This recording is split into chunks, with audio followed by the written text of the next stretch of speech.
Hey guys, how's it going? It's Corey, your DFI NBA manager here, and we actually have a special guest with us today. It is our CEO at Daily Fantasy Insider. How you doing, Justin? I'm doing well. Thanks for having me on, Corey. Yeah, excited. A little rare occasion we got going. Um, and maybe we have Justin's always really good for those sneaky picks in our slates. So maybe he'll have some for you today. I know he loves playing these boom slates every day. So we'll get started like we usually do, and we'll start with NBA's $1 NBA jackpot, where we have the Monday early slate that has Goran Dragic, Kevin Love, D'Angelo Russell, and Trey Burke for most points. Do you have a favorite here? There's not really a super sneaky play here that I'm really loving, but there's also not like a total standout play. This one is probably one of the toughest. I think this really lowers your odds of winning. Unfortunately, I'd probably go with Kevin Love because I think he has the opportunity to get streaky from three. But Trey Burke is also Russell and Burke are both the kind of guys who just go off like crazy kind of in random matchups, and they both have decent ones.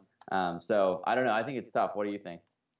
Yeah, this one's pretty tough. The one thing I've at least been trying to do for our company is target guys who still have something to play for.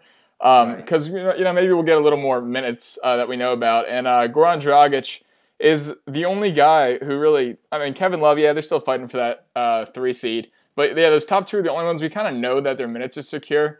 Um, Cleveland should blow Yeah. New York out. Yeah. I was just say Love's minutes are secure to the extent that they aren't in a blowout. And then Burke definitely has something to play for just to prove that he belongs in the rotation next year.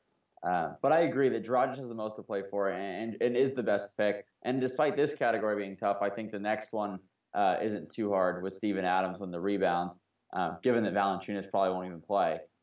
Yeah, he's So been ruled out, so that's yeah, good. yeah, you never know with late season, but I'm pretty yeah. He and DeRozan should are both up and down, but yeah, Adams. It seems like the best play here to me. What do you think?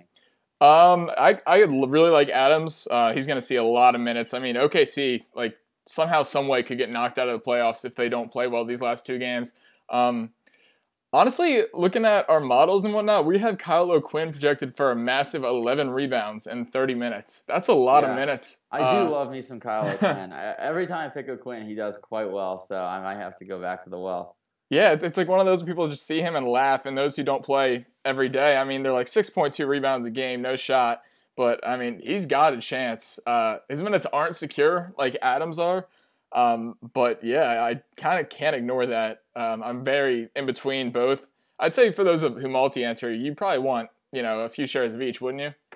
Yeah, yeah, I think yeah, you can have five lineups here, and then I think since it's going to be a tough one, I don't think you want to put all your eggs into one basket here. So might do one with O'Quinn and one with Adams and see how it goes. But I do like O'Quinn. I mean, he's got so much energy that if he gets the minutes we're expecting him to get, he has a nice floor of rebounds and certainly a huge ceiling. Yeah.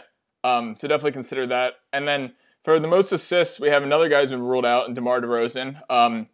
Toronto's Helpful. resting their starters pretty much the rest of the season. They're locked into that 1 seed.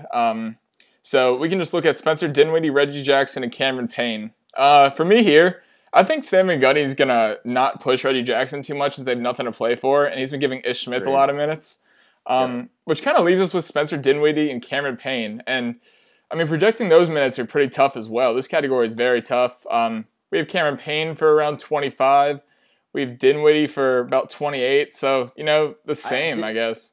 the minutes are pretty similar, but Dinwiddie with the slight edge in minutes and also the slight edge in assist rate. So to me, I think you have to go with Dinwiddie. He picks up more assists and should play a few more minutes.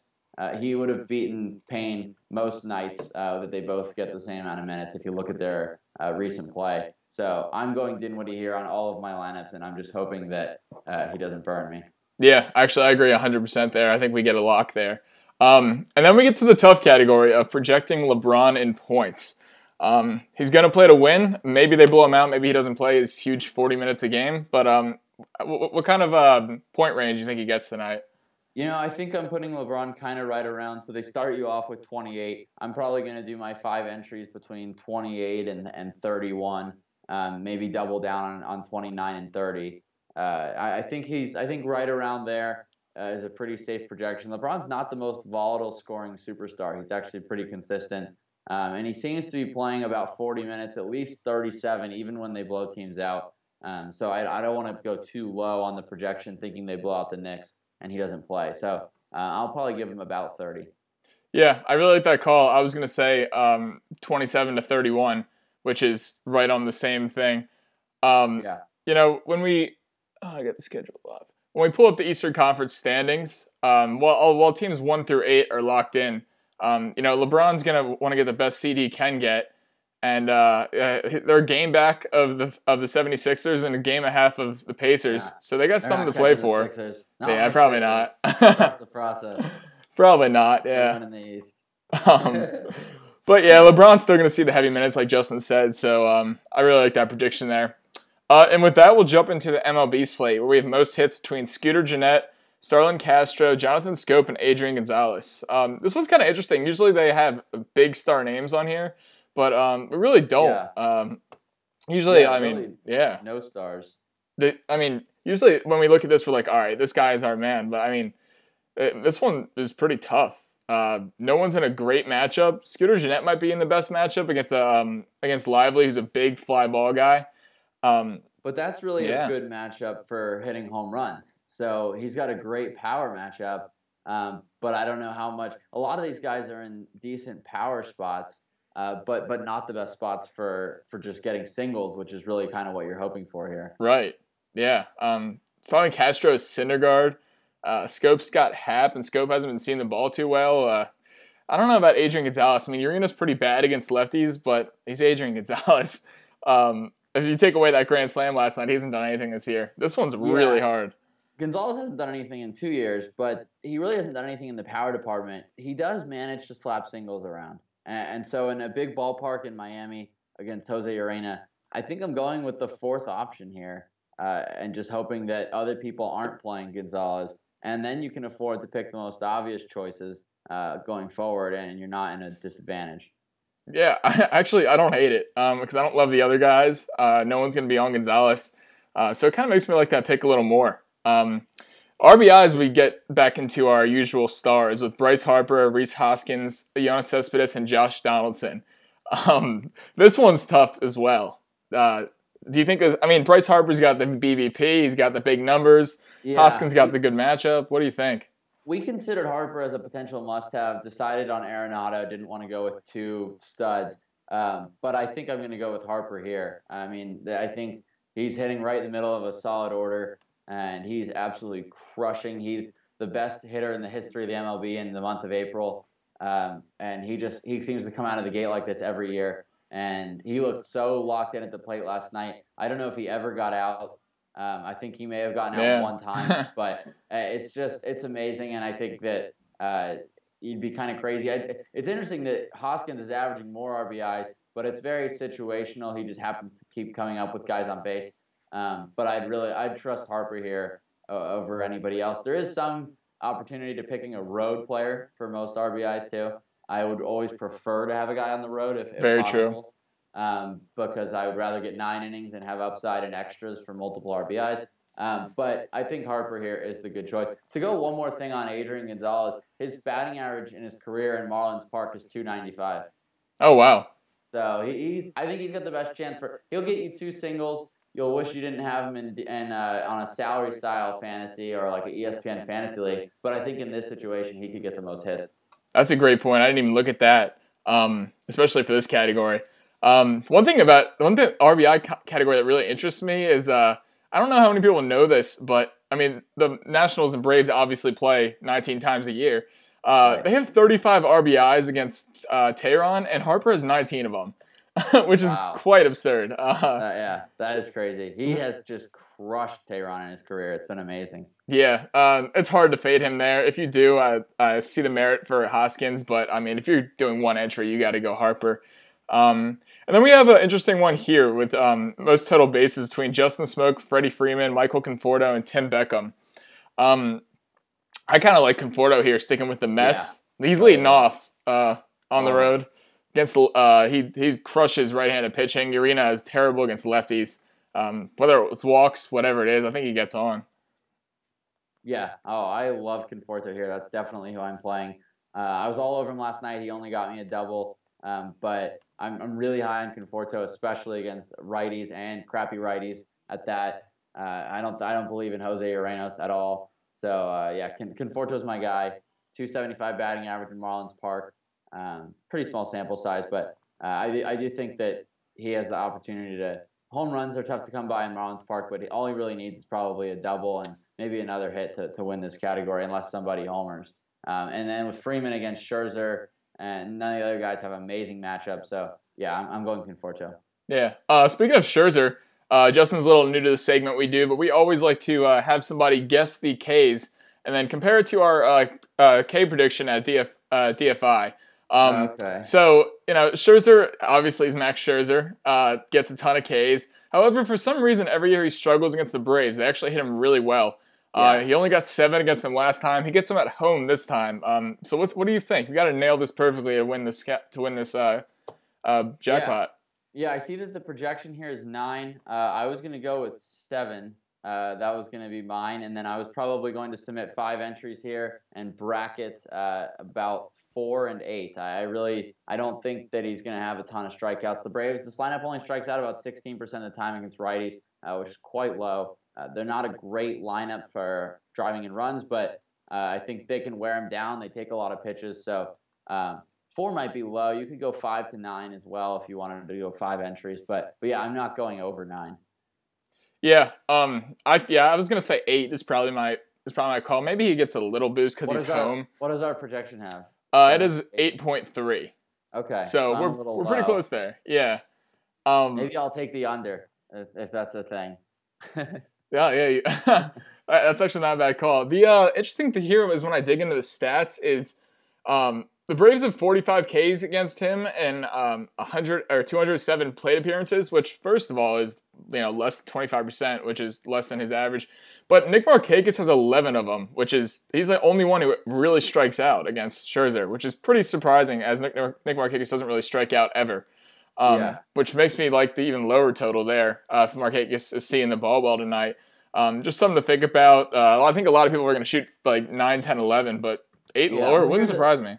here's another thing for Scherzer I think makes him struggle is that he strikes out 44% of right-handed hitters and 26% of left-handed hitters. And there's only 2 righties in this lineup tonight for the Braves. So, I mean, he'll get the pitcher, so I guess make it 3 with Tehran. But assuming they knock Tehran around, he'll probably only face him twice before he's pinch hit for, maybe even once. So, yeah, I think with 6 lefties in the lineup, I don't think he's going into double digits tonight. But I've been wrong before. Yeah, I mean, I'd love to see an over/under of say 9, 9.5, and take that under easily. Yeah, yeah. Um, I'll maybe tweet that out for DFI bets. People tonight get a little free glimpse into what might happen for DFI bets. We'll see. True, that's very true.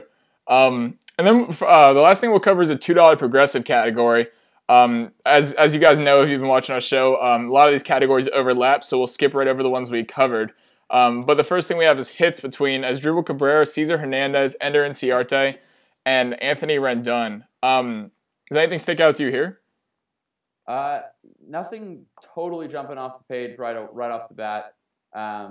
This is kind of another one of those weird categories where we don't really have any superstars. But I guess I'm going to go with Cabrera and just kind of stick with the trend of targeting Jose Urena. I think if our other picks hit and everyone's smacking Urena around, then Asdrubal should get it. Yeah. What do you like? I like sticking with the theme of the lefties there too, which makes Yeah. this dribble stick out. The only other guy I like here is Cesar Hernandez. I think that lineup's been confirmed. Let's see. He is batting leadoff, which is good. Yeah. Guy at home, I mean, him batting leadoff helps probably secure another at bat, possibly two. We think he knocks around that pitcher a good bit. But just something to consider there. I like both of them a lot. The other two guys, probably not as much. Tougher for them to get it done. And then the next RBI category we'll talk about is Adam Duvall. We just touched on Nick Markakis, who probably won't put the ball in play today at this rate. Adam Jones and Jay Bruce. I think you just go Jay Bruce. I mean, the thing is, you've got to hit every single one of these categories, right? You've got to be right on every single one. Yeah. So you need correlation. I think Boom is giving you a great opportunity here to correlate your lineup. Go with Asdrubal, Gonzalez, and Bruce for these first 3. and if they're smacking around Urena, you're going to win every single one. Yeah, makes a great point. Plus, none of the other batters stick out. And that I think I'd actually, because of the way this contest is structured, I think we were planning on skipping over number 4 because we already covered it with saying you should pick Bryce. I'm going to change my answer for this one. I'm going to go with Cespedes. I think it's all about correlation, and you can't pretend like you know everything. And we don't know that Harper is going to outscore all these other guys. And while Cespedes isn't in a great spot, if the Mets are really producing runs, then I think you want Cespedes here for most RBIs, and then I think you want to go Ahmed Rosario for most runs scored. This is basically a Mets stack to turn $2 into 32,000. And then you go Conforto number 6. Sorry to go through every single one. You're fine. I think that's what I'm going to do. I think anything else would be negative expected value outside when you consider what you could do, going 6 Mets, and hopefully they just put up 20 runs and then it's an auto win. Well, if you get the strikeouts right. What do you think for Syndergaard strikeouts? Yeah, first I just want to say that's definitely the optimal strategy. Usually we don't have that many guys in here, but today we do, and that's the benefit of getting our CEO on here. He's got the brains. Yeah, so take advantage of that for sure. Syndergaard, I was looking into him earlier. I can't remember what I saw, but small sample. Obviously, he's only had I think 1 start. But his strikeouts are just incredible. That Marlins team is not the same.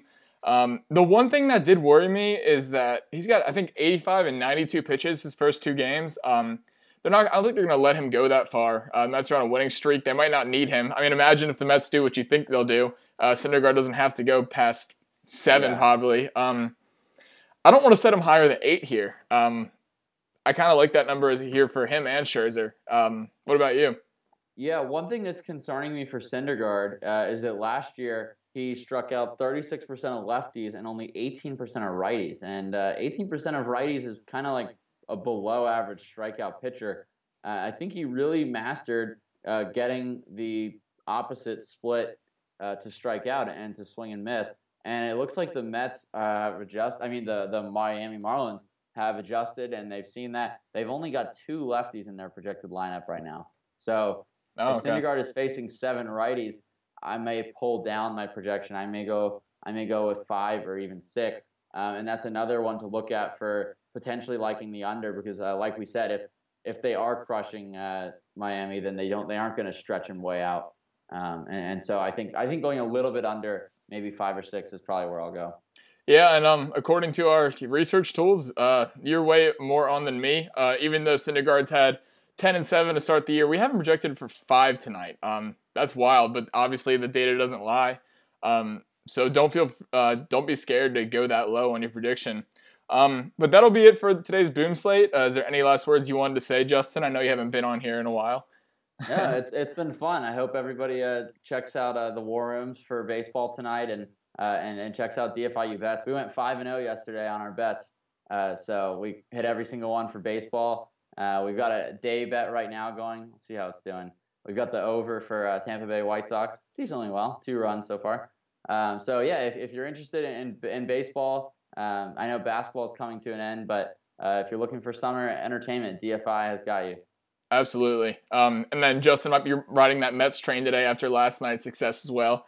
Yeah. But good luck on all your contests, guys. Be sure to head over to the War Rooms for those of you playing on other DFS sites. And we will be back tomorrow at 3 o'clock again. See you later.